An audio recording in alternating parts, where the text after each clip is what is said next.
Supreme court के साथ election commission नहीं डर रहा है तो ये अपराधी हैं या कौन है? ये सुप्रीम कोर्ट ने उनका अपराध पकड़ के हाईलाइट किया कि झूठ मत बोलो तुम। उसी तरीके से ईवीएम भी भारत के संविधान के खिलाफ, भारत की जनता के खिलाफ और भारत के कानून के खिलाफ, जो अभी पार्लियामेंट का कानून है उसके खिलाफ एक अपराध है, धोखा है ईवीएम। तो देश की जनता को आज ये कमर कस लेनी चाहिए। आप लोगों ने सुप्रीम कोर्ट को ताकत दी तो ये जजमेंट आई है, और आप सुप्रीम कोर्ट से भी बड़ी अदालत हो, जनता की जो अदालत है, जिसने हमें अपने नौकरों को मजबूर किया है कि हम ये लड़ाई लड़ रहे हैं आपके आगे भी। इस जजमेंट में भी साफ तौर पे लिखा है, मैं आपको पढ़ के भी सुनाऊंगा, कि सुप्रीम कोर्ट में छल कपट करने की कोशिश की, तथ्य छुपाने की कोशिश की, तो वो ईवीएम के लिए भी तथ्य छुपा के झूठे एफिडेविट सुप्रीम कोर्ट में फाइल कर रहे हैं। लेकिन इसमें सुप्रीम कोर्ट ने इलेक्शन कमीशन की चोरी पकड़ ली, वो भी मैं आपको पढ़ के सुनाना चाहता हूं। जो जानबूझ के यहां नहीं आते हैं वो वही है जिसके बारे में आज ये जजमेंट सुप्रीम कोर्ट ने दी है। तो भानु जी ने जजेस का शुक्रिया अदा कर दिया। संभ्रांत व्यक्ति हैं ये, मैं उतना संभ्रांत नहीं हूं और रहना भी नहीं चाहता आज के हालात में, क्योंकि गुंडों को टैकल करने के लिए थोड़ा बहुत संभ्रांतता हमें छोड़नी पड़ती है। और आज हमारा सामना गुंडों से है, मवालियों से है, जो सरकार के अंदर जनता को, देश की मालिक को धोखा दे के किसी प्रकार से बैठ गए। तो मैं सबसे पहले तो देश की जनता को, जो देश की मालिक है और जिससे गुहार लगाई थी सुप्रीम कोर्ट के 4 जजेस ने कि हम पे दबाव है, आप हमारी रक्षा करो, तो जनता ने उसकी देर में सही, सुप्रीम कोर्ट की देर में ही सही सुनवाई की। और जो जनता की अदालत है, सबसे बड़ी अदालत, उसने ये कहा कि सुप्रीम कोर्ट तुम संघर्ष करो, हम तुम्हारे साथ हैं। ये देश की जनता ने कहा।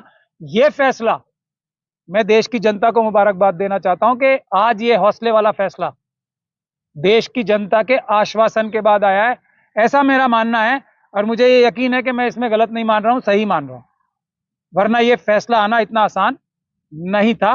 देश की जनता ने अब कह दिया है सुप्रीम कोर्ट और संस्थान को, ईमानदारी से काम करो, बहादुरी से काम करो, हम तुम्हारे साथ हैं, डरने की कोई आवश्यकता नहीं है किसी से। अब इसलिए यह फैसला आया। और ये फैसला क्या है, मैं उसी देश की जनता के मालिकों को उनकी आम भाषा में, उनके समझ में आने वाले तरीके से बताना चाहता हूं। भानु जी ने सारे एक्ट बता दिए जो गैर संवैधानिक करार दिए हैं सुप्रीम कोर्ट ने। गैर संवैधानिक का मतलब क्या हुआ? संविधान को तोड़कर, संविधान का उल्लंघन करके, गैर संवैधानिक तरीके से ये जो मनुवादी लोग हैं और जो ये आरएसएस और बीजेपी के लोग हैं, इन्होंने इलेक्टोरल बॉन्ड का ये क्राइम किया था, जिसको सुप्रीम कोर्ट ने क्राइम डिक्लेयर किया है, संविधान के विरोध में डिक्लेयर किया है, संविधान के उल्लंघन में डिक्लेयर किया है। जो बाकी कानून होते हैं आईपीसी वगैरह, ये पार्लियामेंट पास करती है, संविधान तो हमारे देश की जनता ने पास किया है। तो संविधान की खिलाफत करना सबसे बड़ा अपराध होता है। तो सबसे बड़ा अपराध सुप्रीम कोर्ट ने देश की जनता के हौसला देने पर घोषित किया है।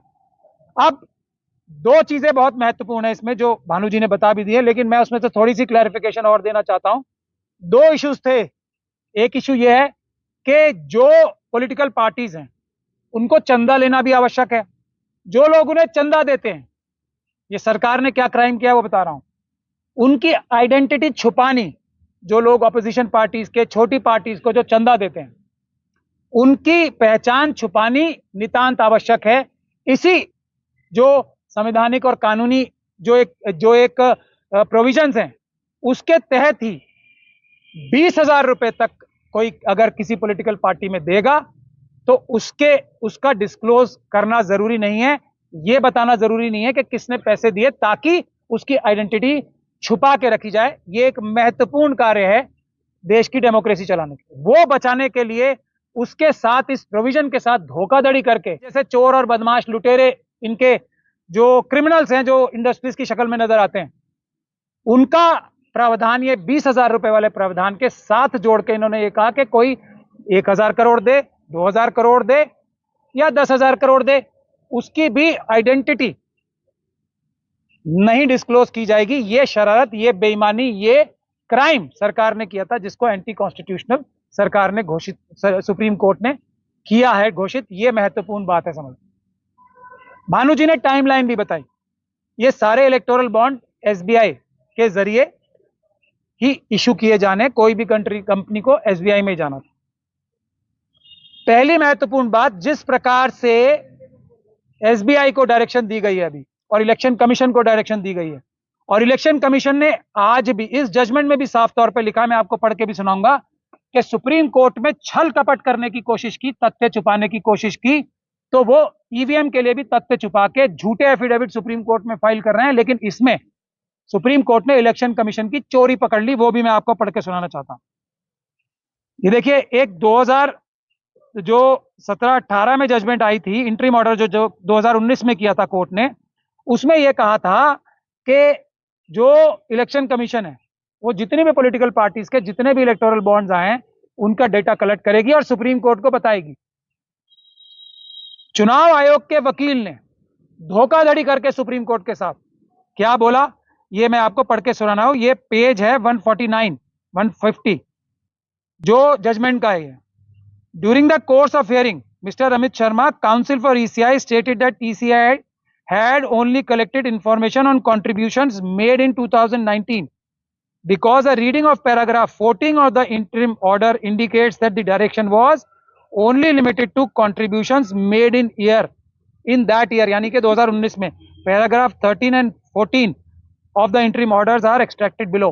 तो इलेक्शन कमीशन के वकील ने, इलेक्शन कमीशन ने सुप्रीम कोर्ट को क्या धोखा दिया कि हमने सिर्फ 2019 के कलेक्ट किए हैं, उससे पहले और बाद के नहीं किए। सुप्रीम कोर्ट ने कहा नहीं, तुम झूठ बोल रहे हो, हमने तुम्हारी चोरी पकड़ ली। और उसके बाद ये कहा है, मैं वो पैराग्राफ इसमें मैं पढ़ नहीं रहा हूं क्योंकि देर लगेगी उसमें। Paragraph 14 of the interim order, 218वां पैराग्राफ है जजमेंट का, of the interim order does not limit the operation of paragraph 13, जिसमें paragraph 13 contains a direction in unequivocal terms to political parties to submit particulars of contributions received by electoral bonds to the ECI. Paragraph 14 only prescribes a timeline for submissions of particulars of contributions when window for electoral bonds was open in 2019। तो ये fraud करने से supreme court के साथ election commission नहीं डर रहा है, तो ये अपराधी हैं या कौन है? ये सुप्रीम कोर्ट ने उनका अपराध पकड़ के हाईलाइट किया कि झूठ मत बोलो तुम, हमारा ऑर्डर कुछ और था, सब कुछ देने का था। तो एक तो सब कुछ देने का आदेश किया है। दूसरा, अब इसमें महत्वपूर्ण बात क्या है, आप सब लोग भी तैयार हो जाइए और हम लोग भी तैयार हो रहे हैं। दो चीजें महत्वपूर्ण है। मार्च के महीने में जब 3 हफ्ते पूरे हो जाएंगे, ये सारी डिटेल्स इलेक्शन कमीशन के पास आ जाएंगी और उसको अगले हफ्ते में पब्लिश करना है। तो जिस जिस देश के गद्दार इंडस्ट्रियलिस्ट ने धोखाधड़ी करके ये पैसे दिए ना, चोरी छुपे करके, उस सब के खिलाफ क्रिमिनल केसेस करने का टाइम अब आ गया है। उन सब लोगों को जेल में भिजवाने का काम किया जाएगा, जो हवाला के माध्यम से। अभी दूसरा एस्पेक्ट और है, अब ये जो डिटेल्स बैंक के माध्यम से दी जाएंगी, ये ईडी का काम है। हम लोग ईडी का भी घेराव करेंगे कि अब तय करो कि ये अडानी की कंपनी कौन थी, फ्रंट कंपनी कौन थी, और किसने भारतीय जनता पार्टी को 90% पैसे क्यों दिए हैं। क्या कोई और पार्टी अच्छी नहीं लग रही है? तो सुप्रीम कोर्ट ने अपनी जजमेंट में यह भी कहा है, 2 वजह होती है पैसे देने की, एक होती है किसी पॉलिटिकल आइडियोलॉजी से लगाव, और दूसरा होता है चोरी, कि ये पॉलिटिकल पार्टी क्योंकि जीत रही है या हमारे फ्रॉड करने में मदद करेगी, इसलिए हम इसको पैसे से भर दें ताकि ये गलत या सही येन केन प्रकारेण फ्रॉड, धोखाधड़ी, चीटिंग करके सत्ता में आए और देश को लूट के हमें पैसा दे दे। 2 तरीके सुप्रीम कोर्ट में आम आदमी की भाषा में बता रहा हूं। तो बुरी चीज ये नहीं है कि जो लोग अपनी आइडियोलॉजी की वजह से पैसे देते हैं, बुरी चीज यह है कि धोखाधड़ी करने से, देश की जनता को लूट कर पैसा चुराने की वजह से जो पैसे दिए जाते हैं, और उसमें अडानी, अंबानी और उन जैसे बहुत सारे लोग अब पकड़े जाएंगे। देश की जनता और जो हमारे जागरूक नागरिक हैं, डेटा एनालाइज करने के लिए तैयार हो जाएं। इस काम पे हमने फौरन लग जाना है, और एक एक बीजेपी और आरएसएस के व्यक्ति को जिसने इलेक्टोरल बॉन्ड के माध्यम से और दूसरे माध्यमों से चोरी की है, ऐसे लोगों से फायदे उठाए हैं, उनको पकड़ के जेल में भिजवाने की कार्रवाई हम करेंगे। या दूसरी बात यह है कि ये तो हो गई सिर्फ जो बातें नजर आ रही हैं इलेक्टोरल बॉन्ड के थ्रू, एक बड़ी मुहिम देश में इस बात की भी चलनी चाहिए, कौन कौन से आरएसएस के व्यक्ति ने अपना पैसा पिछले कुछ सालों में, 10 सालों में बढ़ाया है बीजेपी के, उसके लिए भी हम जनता से आह्वान करते हैं। एक बात जो और निकल के आ रही है, जिस प्रकार से इलेक्शन कमीशन धोखा कर रहा है सुप्रीम कोर्ट से, और जैसे सुप्रीम कोर्ट ने ये अपराध घोषित किया है, संविधान के खिलाफ अपराध घोषित किया है इलेक्टोरल बॉन्ड्स को, उसी तरीके से ईवीएम भी भारत के संविधान के खिलाफ, भारत की जनता के खिलाफ और भारत के कानून के खिलाफ, जो अभी पार्लियामेंट का कानून है उसके खिलाफ एक अपराध है, धोखा है ईवीएम। तो देश की जनता को आज ये कमर कस लेनी चाहिए। आप लोगों ने सुप्रीम कोर्ट को ताकत दी तो ये जजमेंट आई है, और आप सुप्रीम कोर्ट से भी बड़ी अदालत हो, जनता की जो अदालत है, जिसने हमें अपने नौकरों को मजबूर किया है कि हम ये लड़ाई लड़ रहे हैं आपके आगे, तो आप तैयार हो जाओ। ईवीएम का भी आप लोग गुजारिश करो सुप्रीम कोर्ट से कि फैसला करो, वो भी अपराध है, वो भी गुनाह है, वो भी संविधान के खिलाफ अपराध है। तो जनता को अपना आंदोलन और तेज कर देना चाहिए ताकि सुप्रीम कोर्ट को और हिम्मत आए और वो और बहादुरी बड़े फैसले कर सके। आखिरी चीज मैं किसानों के लिए ये बोलना चाहता हूं कि हम लोगों का दिल, हम फिजिकली यहां बैठे हैं लेकिन हमारे दिल सब लोगों के और हमारी सोच सारी उन किसानों के साथ है जो अपने लिए नहीं लड़ रहे हैं, जो देश की जनता के लिए, जो खेतिहर मजदूरों के लिए, जो ट्राइबल्स के लिए, जो देश के आम नागरिकों के लिए, जिनको ये गंदे घिनौने कानून ला के जिनके खाने के पैसे बढ़ाए जाने वाले थे, उनको जो लड़ाई लड़ रहे हैं, हमारा दिल उनके साथ है। हम आपकी मदद के लिए किसी भी हद तक जाने को तैयार हैं, तैयार बैठे हैं वकील भी और हमारे बाकी साथी भी जो ईवीएम हटाओ संयुक्त मोर्चा के साथी और सिपाही हैं, सब आपके लिए तैयार बैठे हैं। आप चिंता मत करो, आप दिल्ली से बाहर कर रहे हो प्रोटेस्ट, जल्दी ही आप लोगों से कोऑर्डिनेट करके आपके नुमाइंदे बन के हम ये दिल्ली के अंदर आपका प्रोटेस्ट करेंगे, ऐसा हम वादा कर रहे हैं।